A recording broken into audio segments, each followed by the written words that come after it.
జెనీలియా ప్రత్యేకంగా పరిచయం అవసరం లేని పేరు. తెలుగుతో పాటు హిందీ, తమిళంలోనూ సినిమాలు చేసింది ఈ ముద్దుగుమ్మ.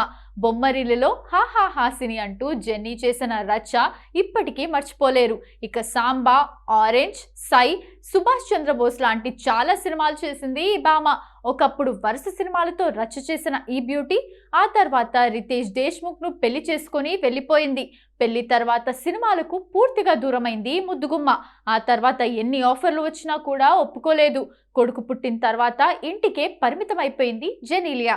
అయితే ఇప్పుడు మళ్ళీ ఈ భామకు సినిమాలపై ధ్యాస మళ్ళినట్టుంది.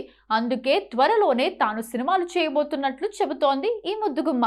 ప్రస్తుతం భర్త రితేష్ నటిస్తున్న సినిమాలకు నిర్మాతగా ఉన్న జెనీలియా త్వరలోనే నటిగా మళ్ళీ తెరపై కనిపించబోతోంది.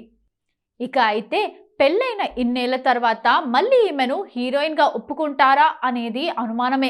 అలాగని జెన్నీ అక్క, వదిన పాత్రలో నటిస్తే అభిమానులు తట్టుకోలేరు.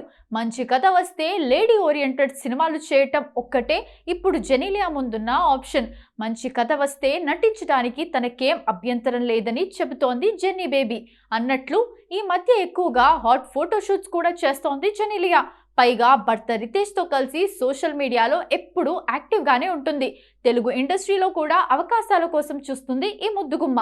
సరైన కథ వస్తే ఖచ్చితంగా నటిస్తానని చెప్పింది. టాలీవుడ్ ఇండస్ట్రీలో తనకంటూ ప్రత్యేక గుర్తింపు తెచ్చుకుంది జెనీలియా. బొమ్మరిల్లు సినిమాలో హాసినిగా చిరస్థాయిగా నిలిచిపోయే పాత్రలో నటించి కోట్లాది మంది ఫ్యాన్ ఫాలోయింగ్ సంపాదించుకుంది.